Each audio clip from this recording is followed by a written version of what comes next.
அன்பு உறவுகளே, எல்லாரும் எப்படி நீங்க நல்லா இருக்கீங்களா? இன்னைக்கு ஒரு சின்ன கண்டிச்சு ஒரு கடையில ஒரு பையன் வேலை செய்யறாப்புல. அந்த பையன் முதலாளி என்ன சொன்னாலும் தட்டாம கேட்கக்கூடிய பையன். அந்த முதலாளி என்ன சொல்றாருன்னா, தம்பி கடையில போயிட்டு 2 உளுத்து வடை வாங்கிட்டு வா அப்படின்னு சொல்லி அனுப்புறாரு.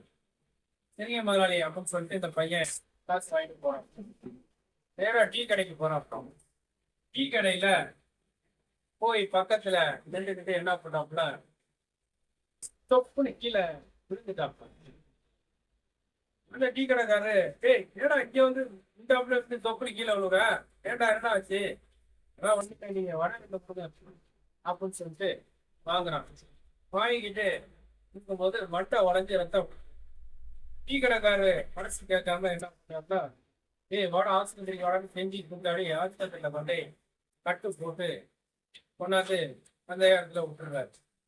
அந்த பையன் நேரம் கடைக்கு வரான். அந்த ஓனர்கிட்ட வடையை கொடுக்குறான். வடையை கொடுத்தவொடனே இந்த ஓனர் அதிர்ச்சி, என்னடா தலையில கட்டு போட்டுருக்கு அப்படின்னு கேட்கிறாரு. அப்ப அந்த பையன் சொன்னான், என்ன முதலாளி, நான் என்னைக்கு உங்க பேச்ச தட்டியிருக்கேன், நீங்க என்னென்ன உளுந்து வடை வாங்கிட்டு வந்தீங்க, நான் போனேன் டீ கடைக்கிட்ட தொப்புன்னு விழுந்தேன், மண்டை உடஞ்சி போச்சு, விழுந்துட்டு வடை 2 வாங்கிட்டு வந்தேன், இந்தாங்க அப்படின்னு சொல்லி கொடுத்தேன். இவரு என்ன கேட்டுட்டாருன்னா, உளுந்து வடை 2 வாங்கிட்டு வான்னு சொல்லியிருக்கோம். கடையில போய் உளுந்து 2 வடையை வாங்கிட்டு வந்தோம். எப்படியாப்பட்ட பையன் பார்த்தீங்களா? இந்த பையன் மாதிரி ஒரு பையன் இருந்தா போதும். முதலாளி பேச்சு தட்டாத பையங்க அப்படிதான் இருப்பான்.